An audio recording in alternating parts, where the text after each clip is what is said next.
Noé, el diluvio y lo que sucede en el capítulo 6 y 7 todavía tiene algo que decirnos a nosotros.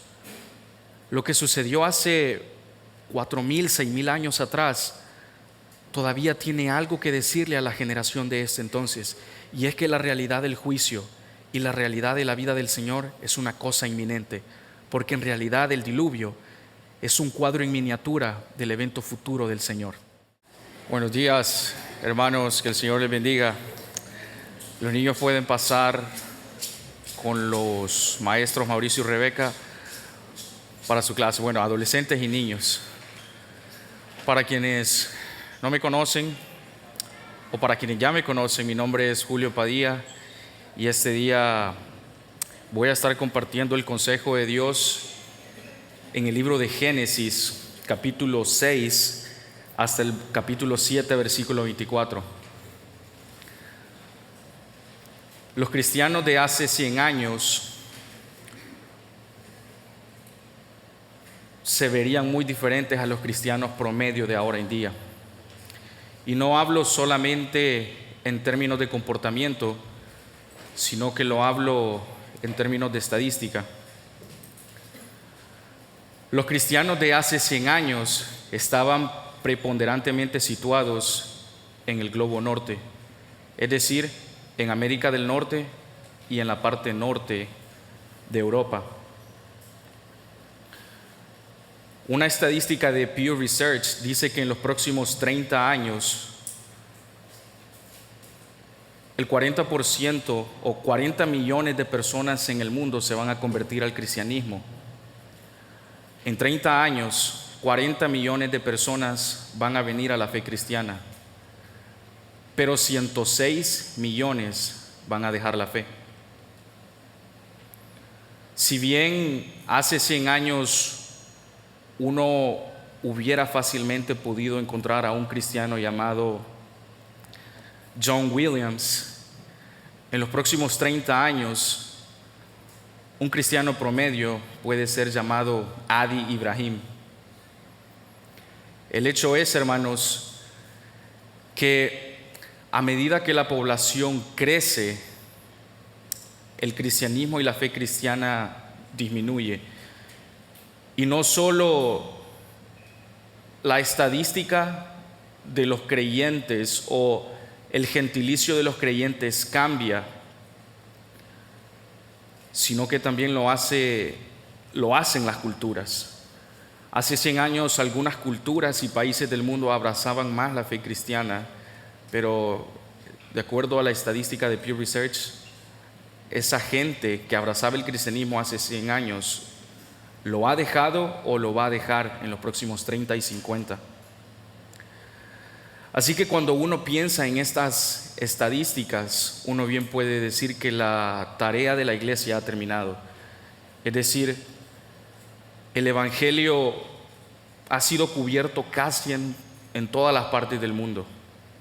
Hace 100 años estaba situado en la parte norte del polo, pero en los próximos 30, 50 va a estar situada en el sur. Y uno podría ver a esas estadísticas y pensar que prácticamente ya todo está terminado, porque los cristianos están en todas partes. Y lo cierto es que eso no es así. Cuando en el siglo pasado Billy Graham subió al escenario y reunió a los cristianos para una asamblea de la Gran Comisión, allí se dijo de que el número de cristianos en el mundo era del 60%. Pero cuando uno revisa eso ahora, hermanos, el cuadro y los números de lo que se dijo en esa asamblea es muchísimo menor. El informe continúa diciendo que el número de cristianos en todo el mundo se ha cuadruplicado en los últimos 100 años y pasó de unos 600 millones en 1910 a más de 2,000 millones 100 años después. Y eso, hermanos, puede sonar un progreso alentador, pero el informe continúa diciendo: no obstante, la población mundial también ha aumentado rápidamente. Como resultado, los cristianos representan aproximadamente la misma parte de la población mundial hoy que hace un siglo. Pero además de eso, hoy en día el 86% de las religiones como el budismo, los musulmanes y los hindúes no conocen a un solo cristiano. Y el cuadro tampoco es alentador. Y esto sucede, hermanos, por una de varias razones. Hay personas más inteligentes que hoy se han dedicado a estudiar las razones, y algunas de esas cosas que ellos mencionan es la falta de discipulado en nuestras iglesias. Pero más importante y más a lo que más debemos prestarle atención de manera particular es al hecho de que los creyentes no estamos haciendo lo que se supone que debemos hacer, y que los creyentes ni siquiera están creyendo en la santa palabra de Dios. Y esto no es algo nuevo, esto es algo que se trata del discipulado. Para cuando termine de predicar, en el mundo van a haber más de 7 billones de personas, porque el número aumenta drásticamente minuto a minuto. Así que, frente a una crisis de semejante envergadura, ¿qué es lo que se supone que debemos hacer? Miren, hermanos, lo que vamos a ver ahorita en el texto es un cuadro en miniatura de lo que representa el juicio de Dios en la narrativa de la Biblia. Y permítanme ser claro con esto. Los creyentes no estamos creyendo en la palabra de Dios. Uno ve estas estadísticas y, aunque puede parecer alentador, uno debe detenerse a pensar en qué es lo que estamos haciendo. En el pasaje que tenemos adelante sí encontramos a un hombre que ha creído en la palabra de Dios. Sí encontramos a un hombre que, a pesar que había y vivía en una sociedad donde había muchísima maldad, él creyó en la palabra de Dios y predicó la palabra de Dios en su entorno. La sociedad de ahora en día no es muy distinta a la sociedad de la época de Noé. Hace unas semanas leíamos las genealogías de Génesis y reflexionábamos en el hecho de que no ha habido una edad de oro desde la caída. La sociedad de Noé no es distinta a la nuestra. Así que, frente a una crisis, hermanos, de esta envergadura, los cristianos deberíamos estar haciendo lo que se supone que debemos hacer. En primer lugar, creer la palabra de Dios, y eso es creer no solo en su amor y en que mandó a su Hijo, sino también creer en el juicio venidero. La mayoría de los creyentes abraza la idea de que Dios amó tanto al mundo que envió a su Hijo, pero rechazan la idea de que el juicio de Dios viene, y aún más no lo creen. Y además de esto, los creyentes también deberíamos estar compartiendo las buenas nuevas de la salvación a este mundo que se derrumba cada vez más y va a continuar de acuerdo a las estadísticas. Así que, hermanos, con esto en mente, quiero que vean Génesis 6 como la necesidad de la salvación, y Génesis 7, los 24 versículos de ese capítulo, como el camino de la salvación.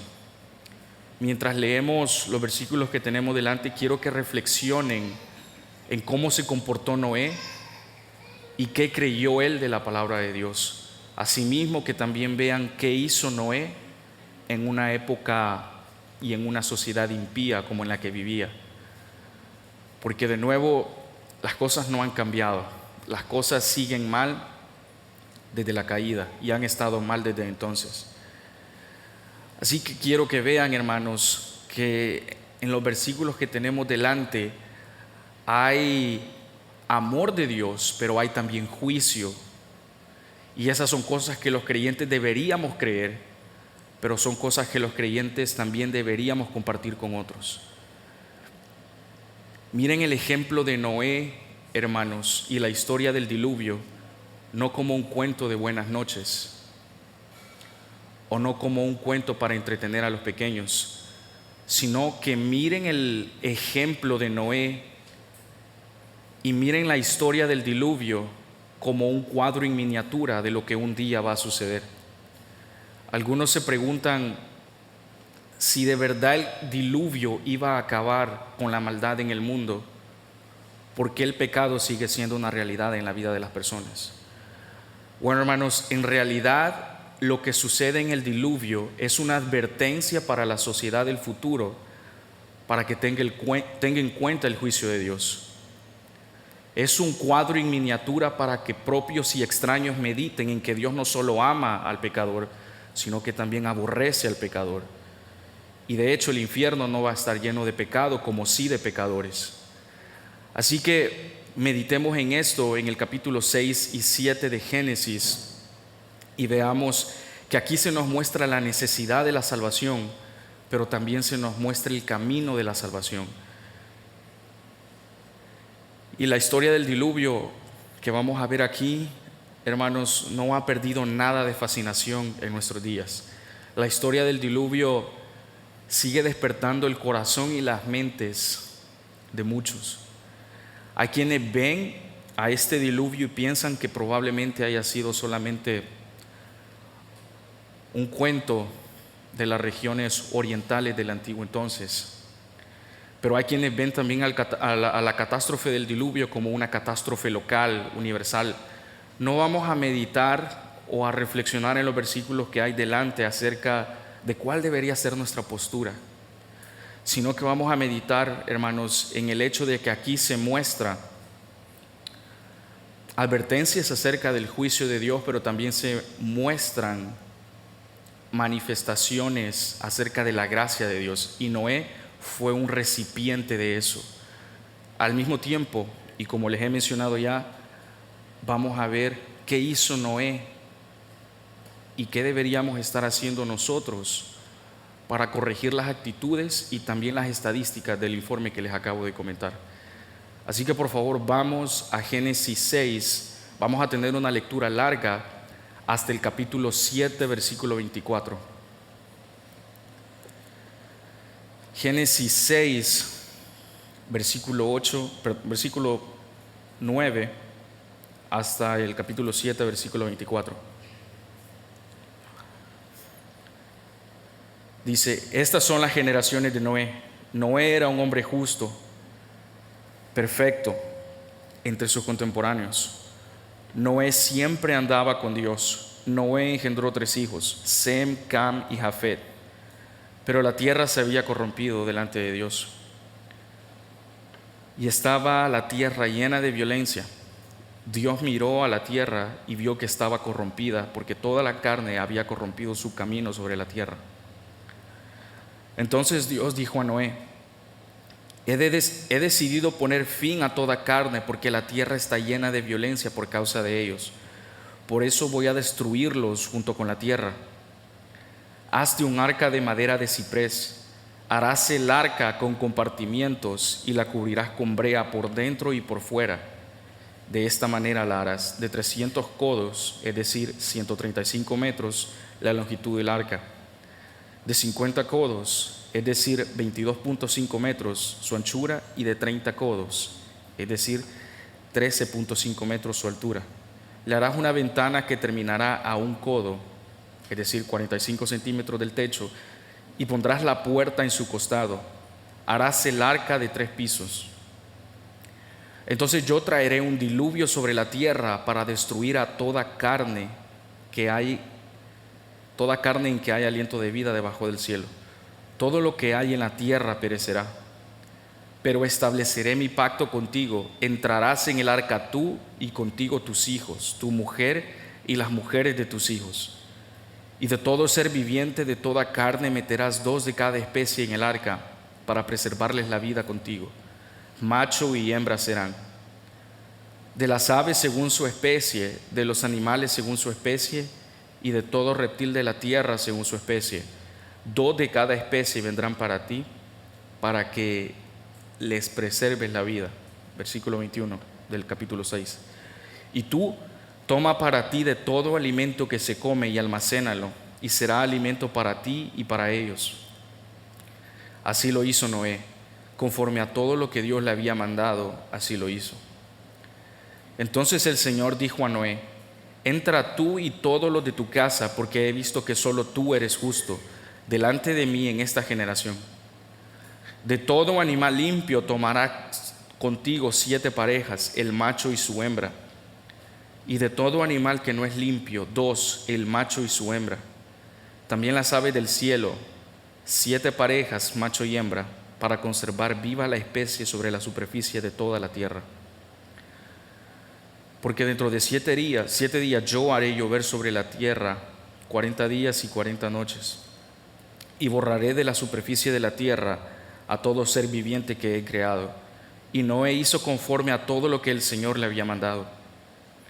Noé tenía 600 años cuando las aguas del diluvio vinieron sobre la tierra. Entonces Noé entró en el arca, y con él sus hijos, su mujer y las mujeres de sus hijos, a causa de las aguas del diluvio. De los animales limpios y de los animales que no son limpios, las aves y todo lo que se arrastra sobre la tierra, entraron de 2 en 2 con Noé en el arca, macho y hembra, como Dios había ordenado a Noé. Aconteció que a los 7 días las aguas del diluvio vinieron sobre la tierra. El año 600 de la vida de Noé, el mes segundo, a los 17 días del mes, en ese mismo se rompieron todas las fuentes del gran abismo, y las compuertas del cielo fueron abiertas, y cayó lluvia sobre la tierra por 40 días y 40 noches. Versículo 13 del capítulo 7. En ese mismo día entró Noé en el arca con Sem, Cam y Jafet, hijos de Noé, la mujer de Noé y las 3 mujeres de sus hijos con ellos. También entró toda fiera según su especie, todo su ganado según su especie, todo reptil que se arrastra sobre la tierra según su especie, y toda ave según su especie, ave de toda clase. Entraron pues con Noé en el arca de 2 en 2 de toda carne en que había aliento de vida. Los que entraron, macho y hembra de toda carne, entraron como Dios se los había mandado. Después el Señor cerró la puerta detrás de Noé. Entonces vino el diluvio sobre la tierra por 40 días, y las aguas crecieron y alzaron el arca, y ésta se elevó sobre la tierra. Las aguas aumentaron y crecieron mucho sobre la tierra, y el arca flotaba sobre la superficie de las aguas. Las aguas continuaron aumentando más y más sobre la tierra, y fueron cubiertos todos los montes que hay debajo de los cielos. Las aguas subieron 15 codos, es decir, 6.75 metros, por encima de los montes después que habían sido cubiertos. Y pereció toda carne que se mueve sobre la tierra, aves, ganados, bestias y todo lo que se mueve sobre la tierra, y todo ser humano. Todo aquello en cuya nariz había aliento de espíritu de vida, todo lo que había sobre la tierra firme murió. El Señor terminó pues todo ser viviente que había sobre la superficie de la tierra, desde el hombre hasta los ganados, los reptiles y las aves del cielo fueron exterminados de la tierra. Solo quedó Noé y los que estaban con él en el arca. Las aguas prevalecieron sobre la tierra 150 días. Esta es la palabra de Dios. Oremos. Padre eterno Dios, gracias por tu palabra revelada a nosotros. Gracias por tu palabra inspirada, y gracias porque esta nos permite ver el cuadro completo de ti. Gracias porque tu palabra nos permite ver que no solo extiendes la salvación a los improbables, sino que también extiendes tu juicio a los pecadores. Padre, ayúdanos a ver tu gracia, tu amor y el sacrificio sustitutivo de tu Hijo en este texto. Ayúdanos a reflexionar en el hecho de que debemos predicarle a esta generación acerca del juicio, acerca del pecado y del arrepentimiento. Pero también ayúdanos, Señor, a creer lo que dice la Escritura acerca de estas cosas. Ayúdanos a tener una imagen apropiada de ti.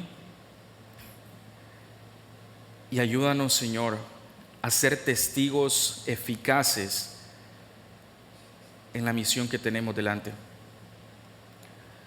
Te pido que edifiques, consueles y animes a tu iglesia, pero también que levantes muertos en el día de hoy. Te pido, Señor, que nos ayudes a realizar las cosas que debemos realizar, a creer lo que dice la Escritura, pero también ser valientes en comunicar esto. Te pido que me ayudes a desarrollar este texto y que tengamos una imagen adecuada acerca de lo que sucedió hace poco más de 4000 años. Todo esto lo pido y te lo agradecemos en el nombre de Jesús. Amén. Si recuerdan, el capítulo 5 termina con una nota de esperanza. El capítulo 5 de Génesis, hermanos, termina diciendo de que Noé, quien a propósito significa su nombre descanso, iba a traer alivio a la generación futura de esos días. El capítulo 5 termina diciendo de que Noé, en un sentido, iba a ser la esperanza de aquella generación. No obstante, el capítulo 7 termina diciendo de que solo Noé y los que estaban con él pudieron encontrar alivio. Miren, hermanos, lo que vemos en el capítulo 6 y 7 de Génesis es que si bien Noé era esa nota de esperanza con la que termina el capítulo 5, el ejemplo de la vida de Noé y lo que sucede a sí mismo en el diluvio es una advertencia para las personas y las generaciones del futuro. Noé preservó la raza humana. En realidad fue Dios quien preservó la raza humana a través de Noé y rescató a Noé y su familia. Y en ese sentido, la humanidad, aunque lo merecía, no fue raída o extraída de la tierra en el diluvio. En ese sentido, la historia de Noé promueve un cuadro de esperanza en los versículos que tenemos.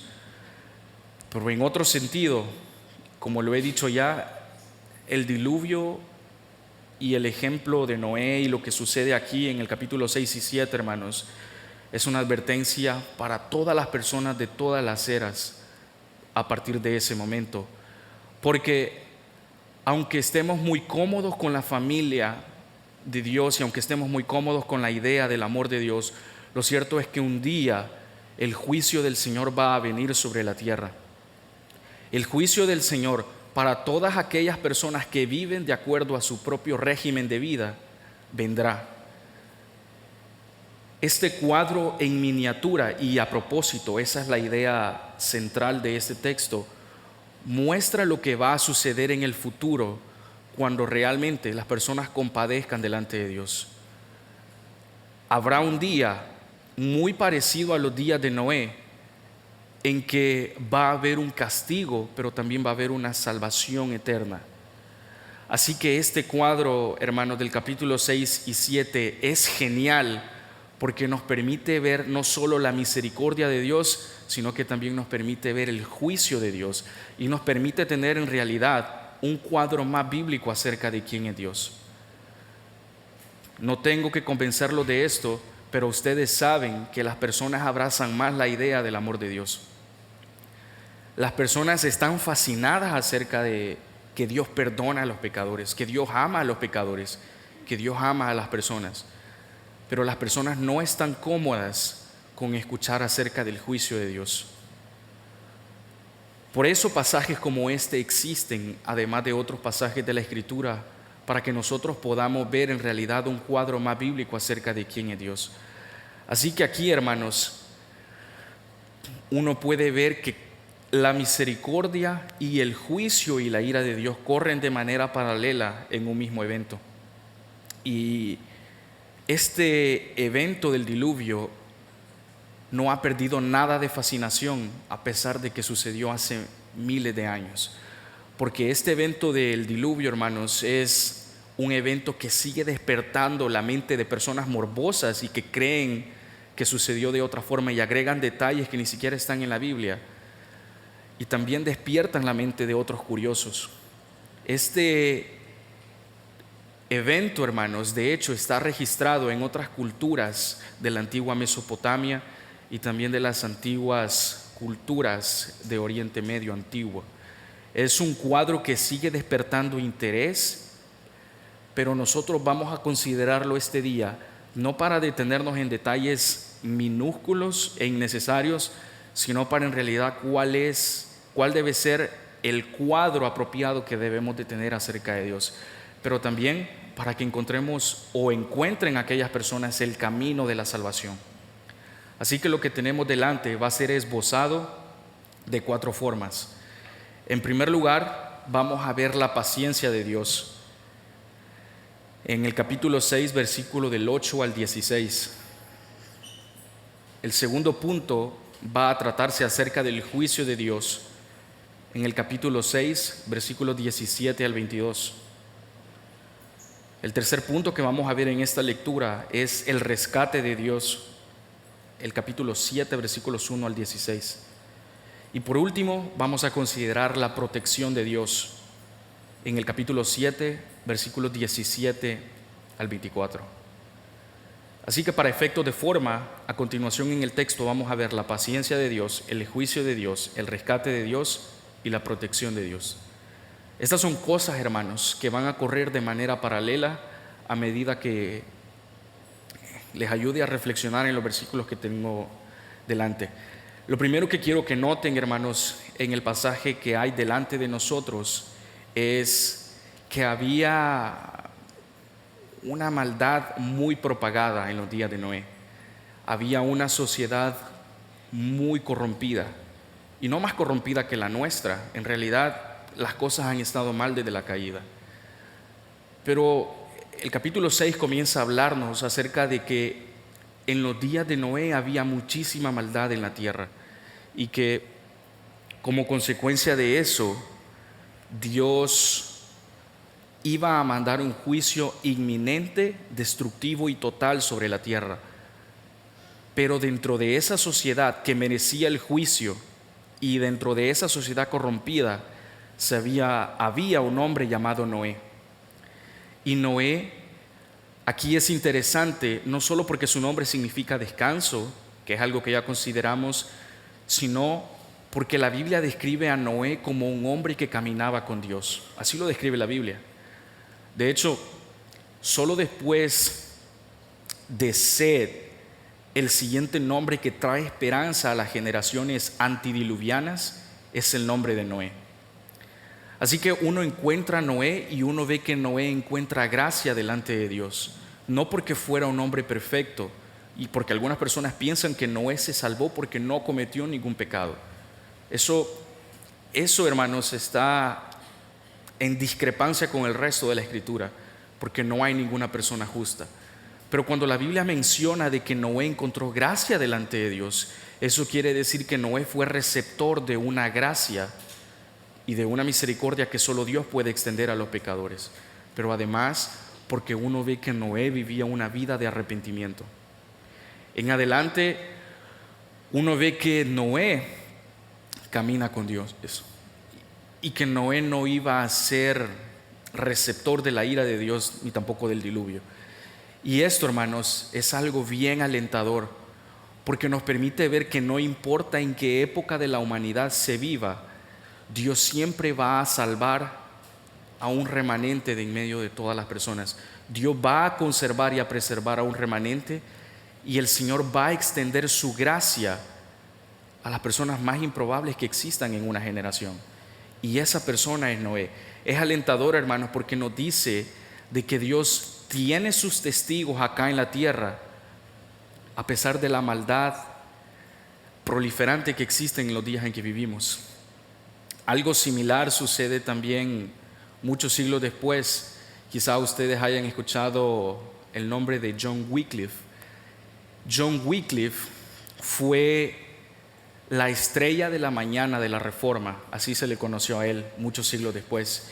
De hecho, el arzobispo de Liverpool, J.C. Ryle, dice de que él alumbró el siglo anterior a la Reforma para beneficio de los creyentes.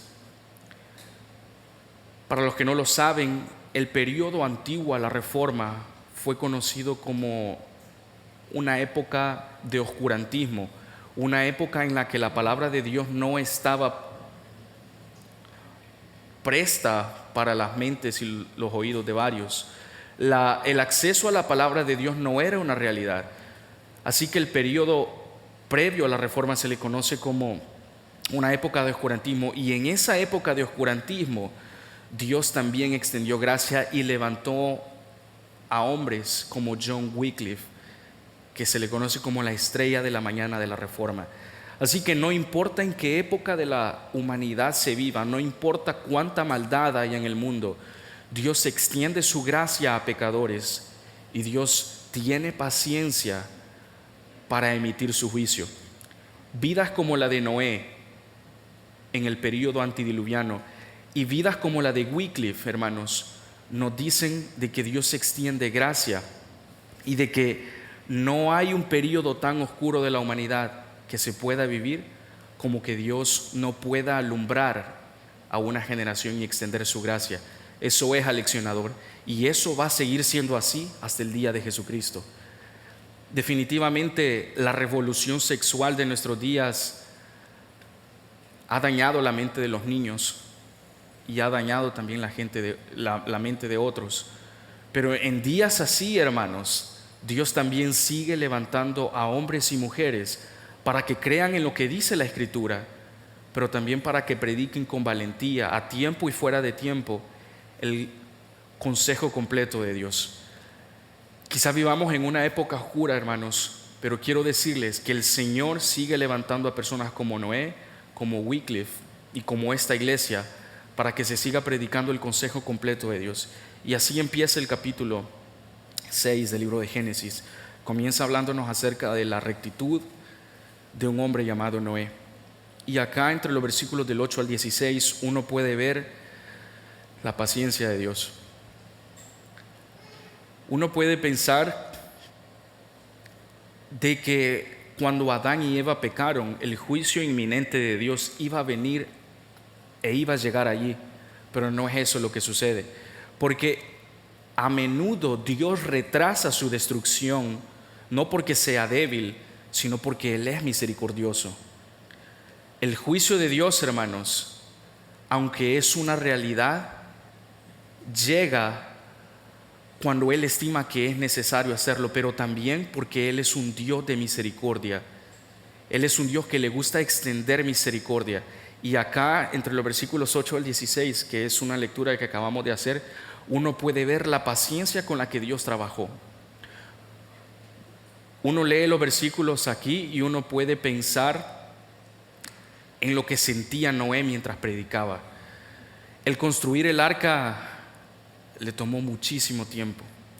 Hay gente que estima que le tomó más de 100 años construir esa arca. Y mientras la construía, él predicaba. Y uno lee los versículos y uno puede pensar que él era objeto de burla, que él era objeto de comentarios desatinados y que nadie creía en realidad lo que él estaba diciendo acerca de la palabra de Dios. Y uno ve no solo la paciencia de Noé, sino más aún la paciencia de Dios en estos versículos y en este texto. Así que allí se encontraba Noé predicando y creyendo la palabra de Dios, creyendo no solo en la salvación, sino también creyendo en acerca del juicio de Dios. Y uno ve también a Dios teniendo paciencia en esa generación. Y el caminar de Noé es un caminar bien atípico, porque no es el comportamiento de una persona normal en su generación. Así que mientras Noé está ahí predicando, también lo está haciendo Dios. Y Dios, como les dije, no manda su juicio, no porque sea débil, sino porque está teniendo misericordia de la vida de Noé y también de su familia. Y la paciencia de Dios, hermanos, acá en los pasajes que tenemos delante, preserva a parte de la creación que Él había creado. El Señor, a pesar que la humanidad lo merecía, no destruye completamente a la humanidad. Aunque el juicio de Él definitivamente debía ser una cosa inminente tras la caída, el Señor extiende misericordia y no muere en ese día de manera tánatos o inmediatamente, sino que el Señor extiende su gracia otro día y vive en otro día y vive en otro día. El juicio del Señor bien pudo haber llegado el día de la caída, pero Él extendió su misericordia y estaba siendo paciente con la creación que Él había creado. Esa es una de las cosas, hermanos, que nos dan alivio, pero no deberían dar excusa. Encontramos alivio en el hecho de que nuestro Dios es un Dios paciente, pero no debería ser una excusa para que los pecadores impenitentes se refugien en la idea de que Dios es paciente con ellos. Dios es paciente, pero eso no es una excusa para pecadores impenitentes para retrasar el día de su arrepentimiento. Así que a medida que aumenta la humanidad a partir de la caída, también lo hace la maldad en el mundo. Tanto la humanidad como la maldad se proliferan en el mundo, en el nuevo mundo de la generación de Noé y la generación de Adán y Eva. Y aún más, no solo la humanidad y la maldad se proliferaron, sino que también se proliferó los dolores de la tierra. Ustedes recordarán que en Romanos nosotros consideramos el pasaje del capítulo 8 cuando dice de que la tierra gime como consecuencia de la caída. Y eso, hermanos, es una realidad que sigue estando presente. No solo la maldad y la humanidad se han proliferado y han aumentado, sino que también lo hacen los gemidos, la naturaleza acá en la tierra. Así que en la narrativa del diluvio, todo, la naturaleza, la maldad y el ser humano, todo está bajo el juicio de Dios. Esto presagia, hermanos, la naturaleza total de la ira de Dios. Al principio les dije que no deberíamos ver el relato del diluvio como una historia para contarle a los niños para ir a dormirse, porque es algo entretenido. Lo que uno encuentra aquí es en realidad un cuadro correcto acerca de quién es Dios. Y aquí, hermanos, uno puede presagiar lo que va a ser la naturaleza total de la ira de Dios en un evento futuro, pero también lo que fue la ira de Dios en el sacrificio de Jesús en la cruz. Piensen por un momento en el sacrificio de Jesús y piensen en el hecho de que Dios depositó toda su ira sobre su propio Hijo. No escatimó ni siquiera a su propio Hijo. Así de repugnante es el pecado para el Señor. Y el Señor entregó a su propio Hijo y no escatimó la vida ni siquiera de Él para terminar con el problema del pecado. El diluvio, déjenme decirles, no termina con el problema del pecado, pero es un cuadro en miniatura de lo que va a suceder en el futuro y de lo que ya ha sucedido. Y es que el Señor, con el sacrificio, la muerte y resurrección de Jesús, sí ha terminado con el problema del pecado. Y el Señor ha sido paciente desde esa época hasta nuestros días con el asunto acerca del pecado. El Señor se muestra paciente en este texto y se sigue mostrando paciente en nuestros días. Y uno ve de que Noé construye en este pasaje un arca de madera. Y uno ve cuáles son los materiales que se ocupan para salvar a la humanidad o a la familia de Noé y a su descendencia en el futuro. Uno ve de que el arca es como una especie de instrumento que va a salvar a las personas justas de la ira de Dios. Y eso también, hermanos, es una imagen de lo que ha sucedido en el Nuevo Testamento cuando Jesús, con un instrumento semejante al del arca, también entregó su vida para salvar a los pecadores. Así como sucede con Noé y se utilizó esta clase de instrumentos para salvar a los justos, así sucede en el Nuevo Testamento con el Señor Jesús. Cuando el Señor Jesús, clavado en esa cruz y con instrumentos semejantes al de Noé, entrega su vida, también salva y protege a las personas justas. Y por justas me refiero no a las personas que hacen necesariamente el bien, sino las personas que son recipientes de la gracia de Dios.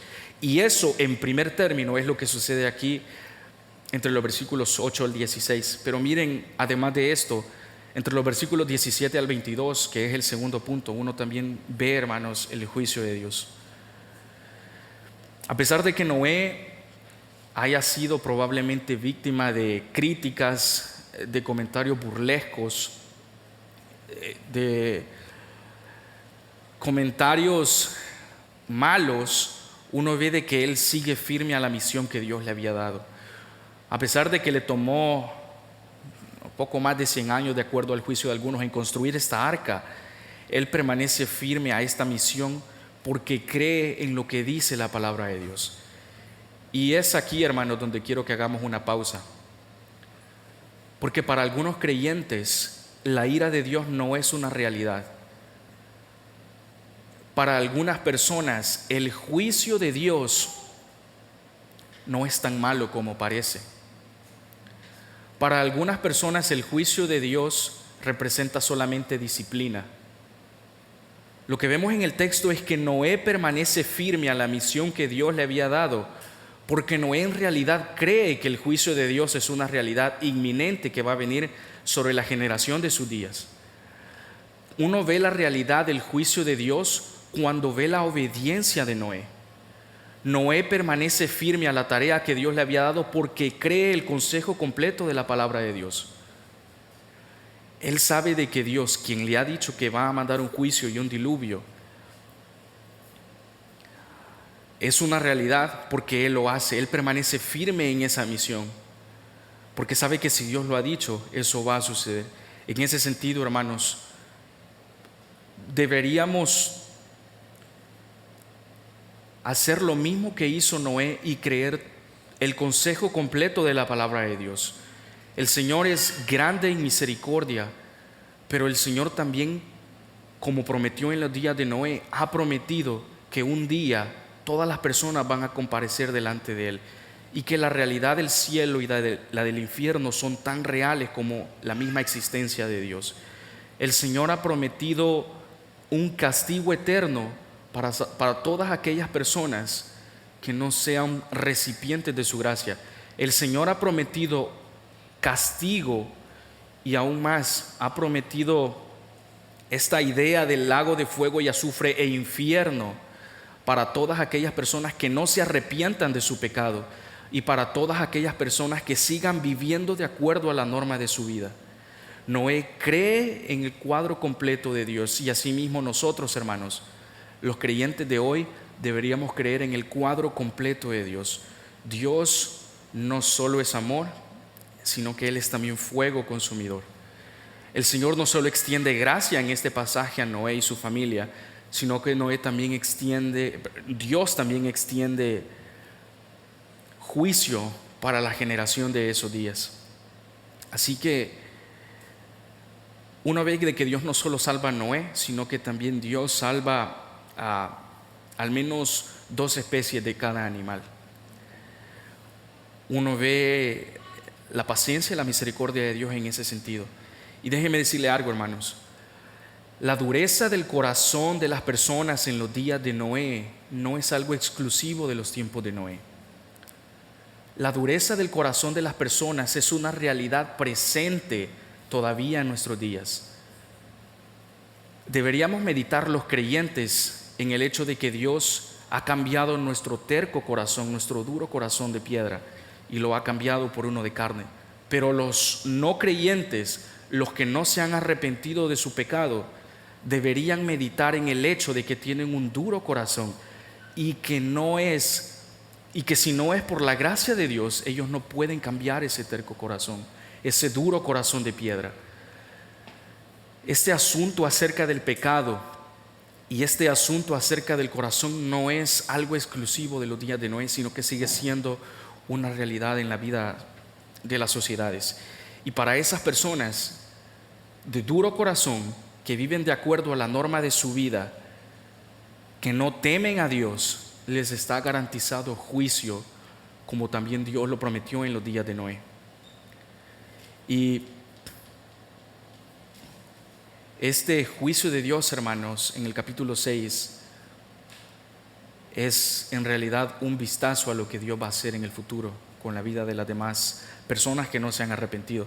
Así que Génesis 6 es una vista previa de lo que va a suceder en el futuro. Y es un evento, hermanos, espeluznante, aterrador, por no decir más, acerca de lo que hace Dios con el pecado y con el pecador. Deberíamos ver a Génesis 6 y a Génesis 7, hermanos, con lentes de temor, porque de todas las personas que habían en la tierra, solo Noé y su familia pudieron salvarse.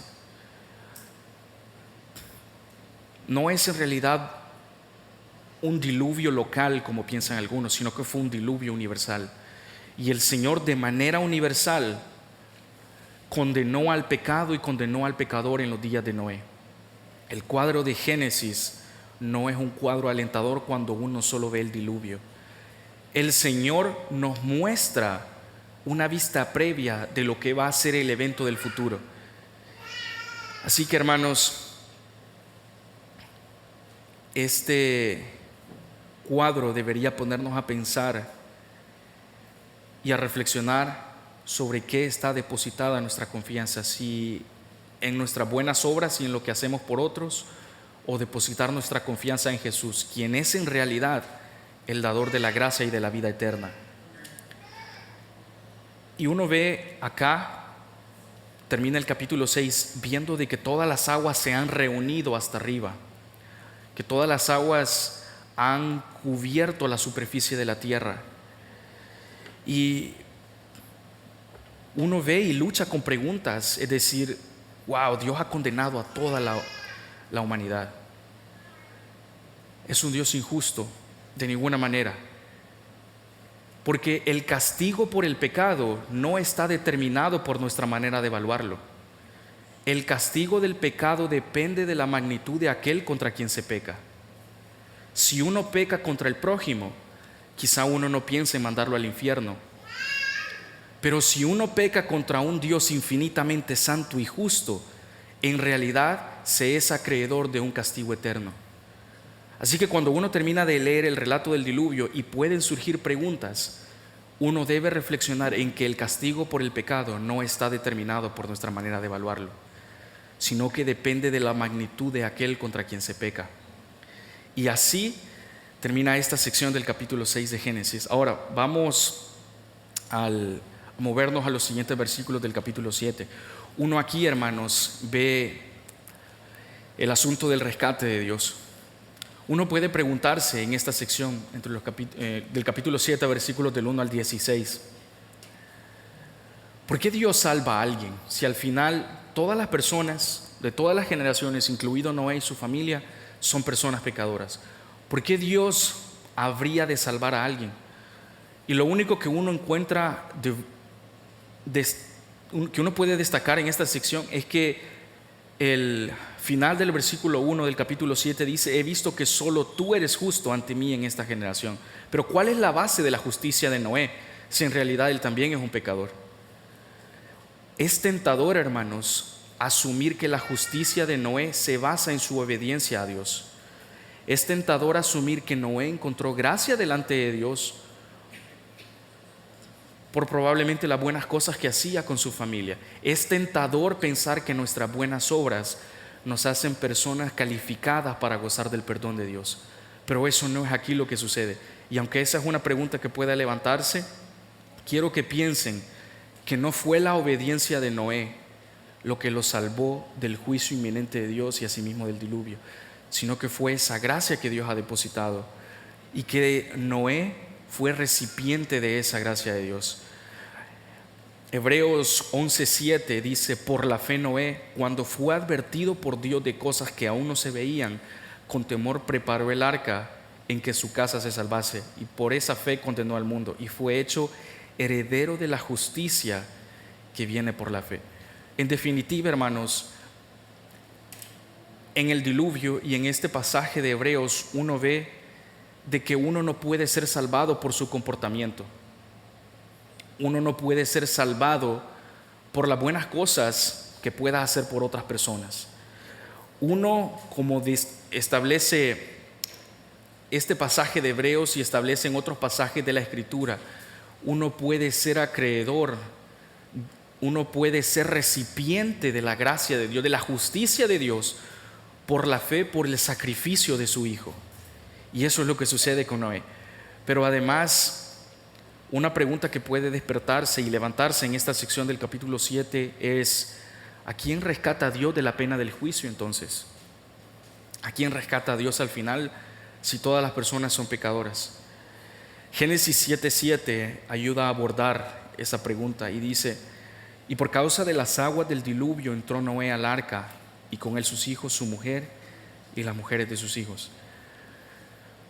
Las 7 personas y Noé se salvan aquí, hermanos, porque ellos creen en el rescate de Dios. Ellos creen que Dios ha ideado un plan divino para salvarlos a ellos del diluvio universal. Uno ve aquí, hermanos, un signo claro de maldad, pero también de incredulidad. Uno no solo ve maldad proliferándose, sino también incredulidad. En un sentido, Noé es recipiente del rescate de Dios en esta sección porque él cree en lo que Dios le está diciendo y acerca de las formas en las que él va a emplear su salvación. De la misma forma, hermanos, nosotros tenemos instrucciones claras acerca de cómo las personas pueden ser salvas. Nosotros no tenemos autoridad para decir tú eres salvo y tú no, pero uno sí tiene instrucciones claras acerca de cómo gozar de la salvación de Dios. El relato del Nuevo Testamento nos dice de que Dios ha enviado a su Hijo a morir por personas pecadoras, no por justas y personas que hagan buenas cosas, y que todas aquellas personas que pongan su fe en el Hijo de Dios pueden recibir la justicia de Jesús, que murió clavado en una cruz. En el Nuevo Testamento uno encuentra instrucciones claras, como la encontró Noé y su familia, para gozar del rescate de Dios. Hay religiones que intentan poner una escalera e intentan crear un manual de instrucción acerca de cosas que hacer para ser salvo. Lo que uno encuentra en la Biblia, hermanos, es que el consejo de la palabra de Dios nos dice que todos aquellos que creen y se arrepientan pueden gozar del perdón de Dios. Y eso es lo que las personas que no creen en Dios y viven de acuerdo a la norma de su vida deben hacer. El Señor ha prometido juicio, pero está siendo paciente en estos días.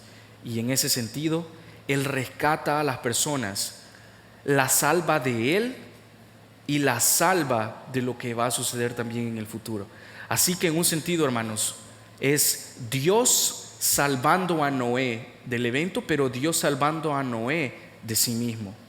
Dios nos salva del juicio venidero, pero Dios también nos salva de sí mismo y nos salva para sí. Ahora, continuando con la última sección de este pasaje del evento del diluvio, quiero que vean, hermanos, que a medida que comienzan a caer las gotas y comienza a caer un diluvio sobre la tierra, es Dios mismo quien cierra la puerta del arca. Ustedes se fijaron que no fue Noé quien cerró la puerta del arca, sino que fue el mismo Dios quien cerró la puerta del arca en el capítulo 7. Y este, hermanos, es un pasaje significativo porque nos apunta a la verdad acerca de la salvación. Es un pasaje significativo porque nos dice algo acerca de cómo es la salvación dada a las personas. Y es que Dios ofrece tanto la protección, pero Dios también ofrece la provisión para que las personas sean salvas. El Señor, en la historia acerca del diluvio, le da a Noé la instrucción de crear el arca, pero también le provee los medios y también lo protege al cerrar el arca.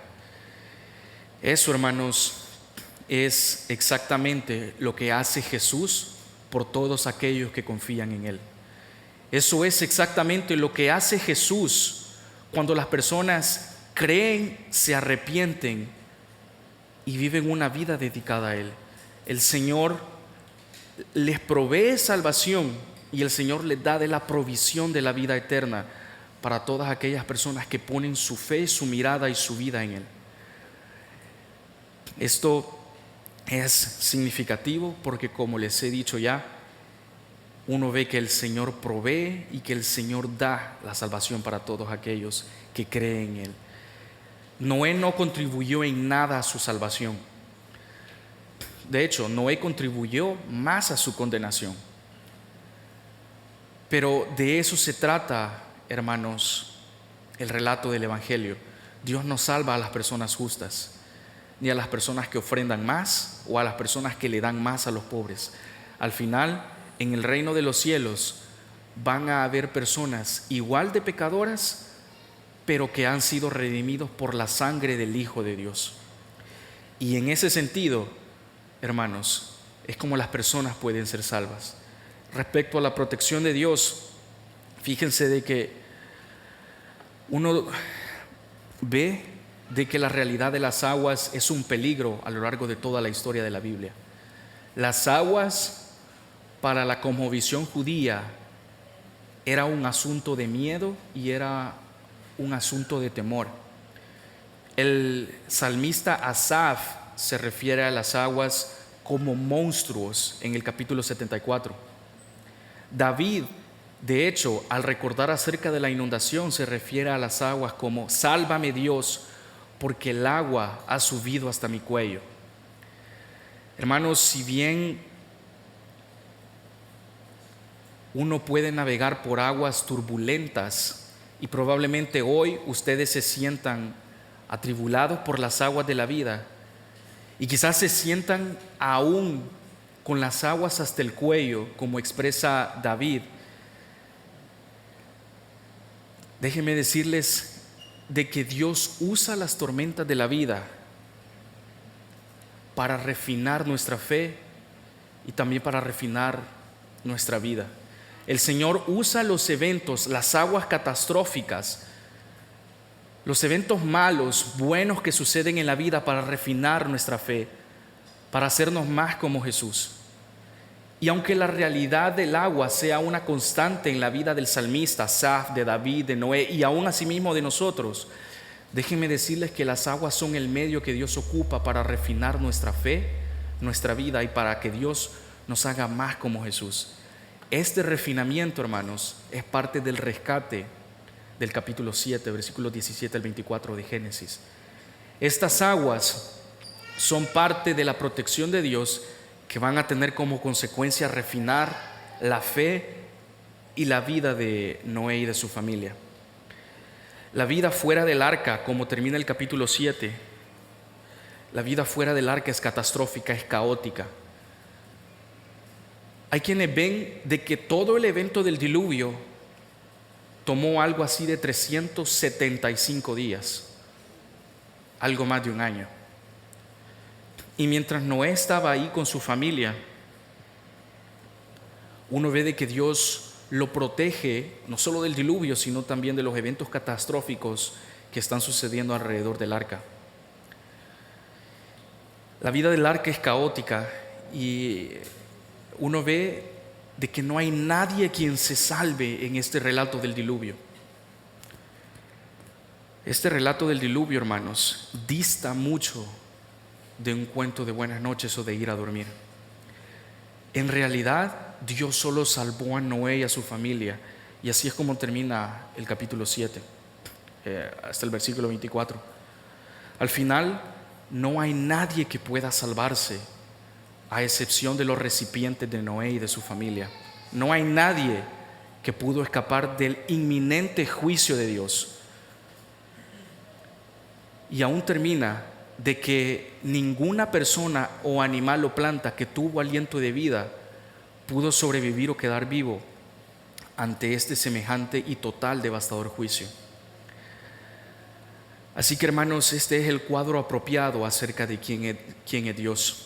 Uno encuentra un cuadro apropiado acerca del juicio, acerca de la paciencia, acerca de la ira, pero también acerca de la protección de Dios. En realidad, el capítulo 6 y 7 es una muestra de los atributos y de las cualidades de Dios. En otras palabras, el capítulo 6 y capítulo 7, o el evento del diluvio, hermanos, es una muestra bíblica de quién en realidad es Dios.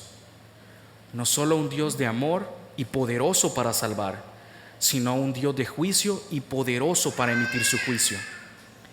Y eso es lo que sucede aquí, en esta parte. Y este patrón, hermanos, de juicio termina con la muerte de Jesús en la cruz.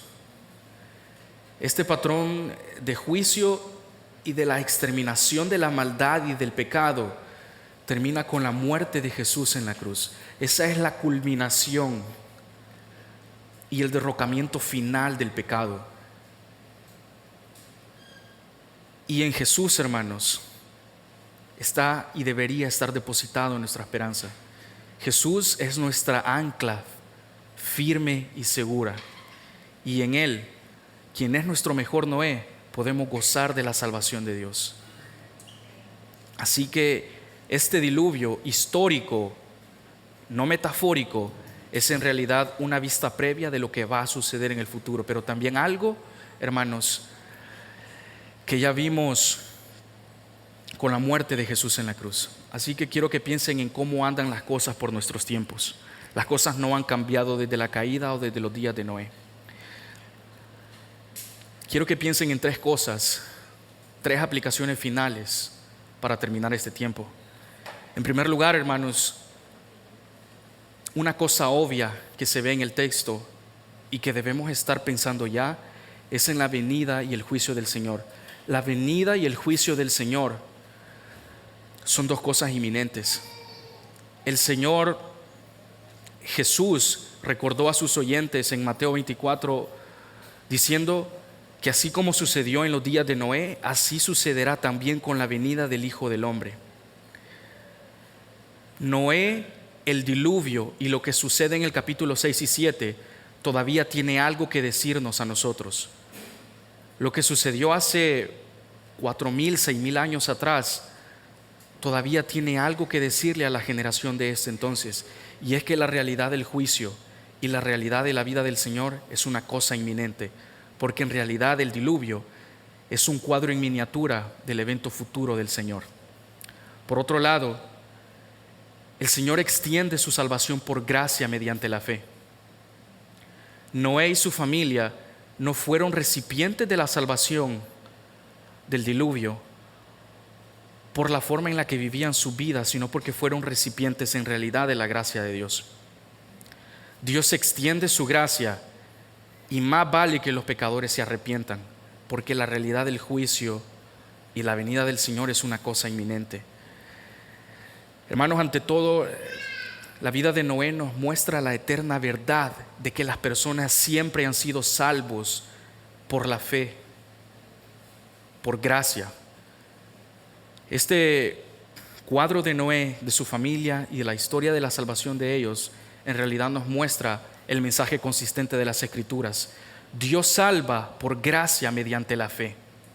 Y nada de lo que hagamos, independientemente de nuestra fortuna, empleo, raza, condición, status quo, nos va a hacer inmerecedores del juicio. La gracia de Dios mediante la fe es un regalo, una dádiva que solo Dios da. Y uno ve eso en la historia de Noé. Además, y con esto cierro, hermanos, se necesitan más hombres y mujeres que tengan las características de Noé en nuestros tiempos. Necesitamos más Noés en nuestra generación. Necesitamos que más personas no solo crean el mensaje y consejo completo de Dios acerca de amor y de juicio, sino que también esas personas, como lo hizo Noé, prediquen el mensaje de Dios a las personas de este mundo, que prediquen acerca del perdón, pero que también prediquen acerca del juicio de Dios. Necesitamos más hombres y mujeres con las características de Noé. Necesitamos, hermanos, ser leales a la palabra de Dios y personas íntegras, a pesar de vivir en una generación como la que vivimos. Solo en ese sentido, entonces el rol de la iglesia en hacer discípulos va a prosperar y los pecadores van a venir al arrepentimiento. Y quiero cerrar diciendo lo que dijo Salomón, y es que el fin de todo el discurso oído es este: teme a Dios y guarda sus mandamientos, porque esto es el todo del hombre. Oremos. Padre eterno Dios, gracias por mostrarnos historias como el evento del diluvio, para que nosotros podamos tener una imagen más adecuada de quién eres tú. Gracias por mostrarnos, Señor, de que tu juicio es una realidad, pero también de que tu misericordia es una realidad todavía en nuestros días. Te pedimos, Señor, que perdones los pecados de aquellas personas que no se han arrepentido y no han procedido al arrepentimiento. Que perdones el terco y el duro corazón de esas personas. Extiende tu gracia mediante la fe a las personas que todavía son enemigas tuyas. Levanta muertos, edifica tu iglesia y permítenos vivir agradecidos por el sacrificio de tu Hijo. Ayúdanos a ser personas con las características de Noé y a predicar a tiempo y fuera de tiempo, pero también a predicar el mensaje completo. Y es que tú salvas, pero tú también condenas. Te pedimos, Señor, que reflexionemos en estas aplicaciones y en el evento del diluvio, en los días que tenemos delante, y que cuando mañana y en esta semana tengamos que emprender otro día común, nos veamos agradecidos por la salvación de la que gozamos. Permítenos tener en cuenta el inminente juicio, pero a los creyentes permítenos vivir en agradecimiento porque la justicia de Jesús nos ha sido acreditada a nosotros. Todo esto lo pedimos, oramos y te damos gracias. Amén.